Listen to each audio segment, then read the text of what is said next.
من جهة أخرى أيضا على مستوى طريقة اللعب التي لربما قد تكون نوعا ما مختلفة عن الموسم الماضي، لأن مع هاينز فليك الآن أصبح برشلونة يلعب بلمسة واحدة، الوصول بأقل مجهود إلى مرمى الخصم كابتن وائل، وهو ما بدا واضح على برشلونة خلال اللقاءات الماضية حتى الآن منذ بداية الموسم مع هاينز فليك.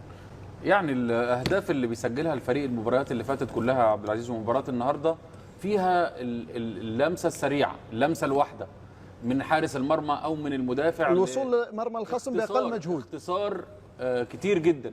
دي لقطه في بدايه المباراه، تمريره طويله من المدافع لفاندوفسكي لرافينيا. بص تحرك رافينيا دايما يا عبد العزيز، ولعبه متفق عليها من المدرب واللاعبين. لامين يامال اول ما المدافع بيستلم يعني لامين او رافينيا بيعملوا اللعبه دي يا كابتن، دايما ينزل ليفاندوفسكي للعمق ويقطع رافينيا ويقطع لامين، واحد منهم اللي ناحيته الكوره. هنا اتعملت من مارتينيز ليفاندوفسكي بشكل لرافينيا، هنا ضرب الدفاعات وبيستغل السرعه اللي عند رافينيا وعند لامين بشكل جيد. انا اشوف ان الاهداف النهارده في هدفين على الاقل من اللي دخلوا في مدريد يتحملهم الحارس. وقلت لك قبل المباراه ان كورتوا نقطه يعني غيابه النهارده مأثر على مدريد بشكل كبير جدا، وبيغطي كوارث. في احصائيه كانت قبل المباراه يا عبد العزيز، اكتر فريق من اكتر الفرق اللي استقبلت في الدوري الاسباني الموسم ده ريال مدريد، ولكن عدد الاهداف اللي دخلت قليل نتيجه كورتوا موجود في حراسه المرمى. فمدريد فيه مشاكل كتير جدا، خساره هتغير امور كتير جدا في تعاقدات ريال مدريد. ريال مدريد محتاج لاعبين كتير يا عبد العزيز. يحتاج في الدفاع، يحتاج في الدفاع طبعا على الاقل 3 لعيبه محتاج. واحد وسط دفاعي، مدافع ظهير يعني، واثنين وقلب دفاع، قلب دفاع، واثنين اظهره يمين وشمال. نعم. لان اللي بيقدمه فاسكيز وبيقدمه مندي سيء.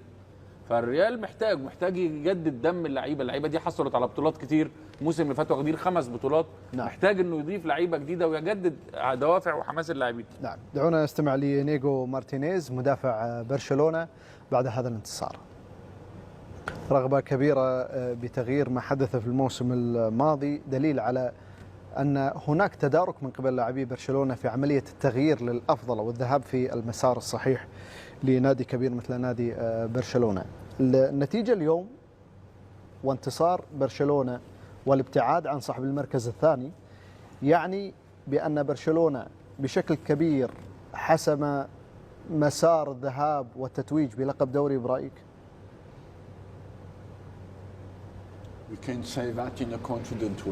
بإمكاننا أن نقول هذا الأمر بكل ثقة.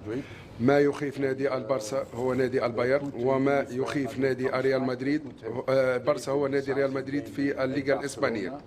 إذن يأتوا من مباراة الشامبيونز ليج إلى الدوري الإسباني، إذن هم بفوزين، هم في موقع يجعلهم مرشحين للفوز. تحدثنا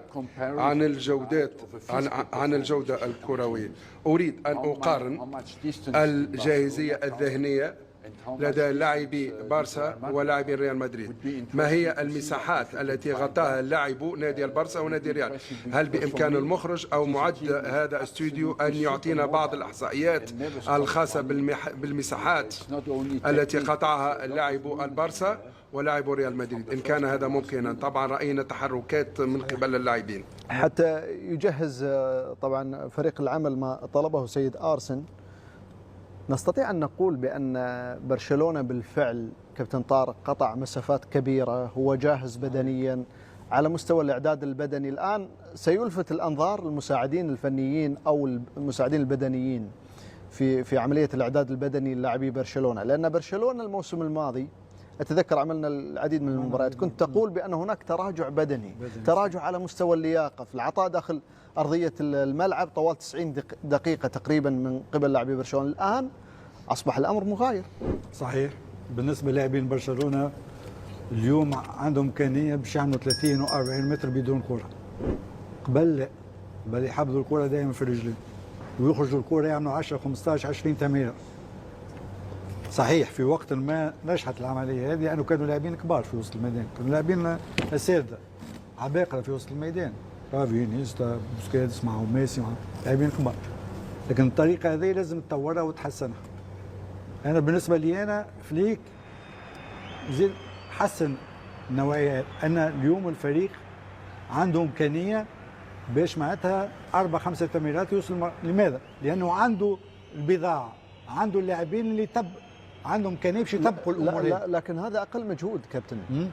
يعني لا وجود لمجهود كبير في وصول الكره بشكل كبير، لكن قطع المسافات تقطع مسافات كبيره يحتاج الى لياقه بدنيه. اللاعب بدون كره، وكره القدم راهو هامه جدا.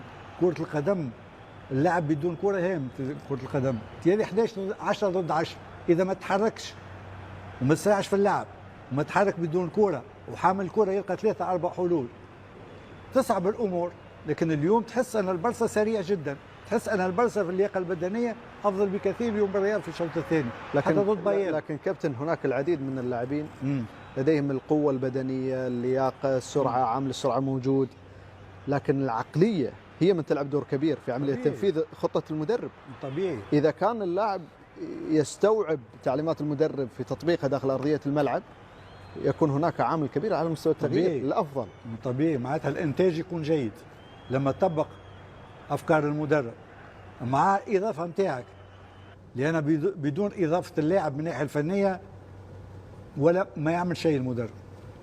صحيح تحضر اللاعب بدنيا كل شيء، لكن اللاعب فنيا يكون لازم جيد وممتاز. ولاعبين البرصه الصغار هذوما ممتازين، معهم لاعبين كبار عندهم امكانيات كبيره من الناحيه الفنيه. صحيح. شنو اللي يعمل فرق؟ هو لما تكون حاضر بدنيا عنده امكانيه باش تعمل فرق. لما تكون دون المستوى بدنيا ما تعملش الفارق. شوفوا اليوم مبابي، ماذا بيه اليوم نحطوا معناتها كاميرا على مبابي. اليوم مبابي كان وراء الهزيمه الثقيله. لماذا؟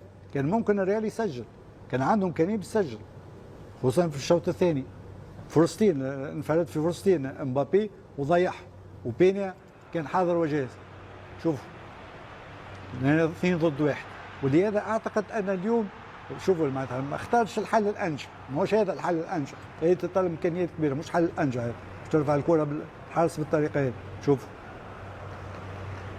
ولهذا بالنسبه لي انا اليوم الريال مدريد 4-0 نتيجه كبيره على الريال، لانه في الشوط الاول تقريبا 6 مرات حصل في الاوفسايد، كان ممكن معناتها يتفادى هذه على الاقل مره مرتين.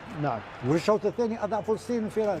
لهذا النتيجه بالنسبه لي انا ثقيله على الريال. ثم تشواميني بالنسبه لي انا ما تطورش وما تحسنش في الريال مدريد. تشواميني الى حد الان 4 سنوات في الريال ما تحسنش كثير اللاعب هذا، ويزيد غياب كروز صعب انه يعوضوا تشواميني. وحتى فالفيردي اليوم ما كانش في احسن حالته. بالنسبه لي انا بطريقه اللعب البرصا اليوم خصوصا لما تلعب ب4 لاعبين في وسط الميدان ممكن تدخل مودريتش في الشوط الاول. مع مودريتش في التمريرات وفي ظهر المدافعين كان ممكن حل كبير في الشوط الاول.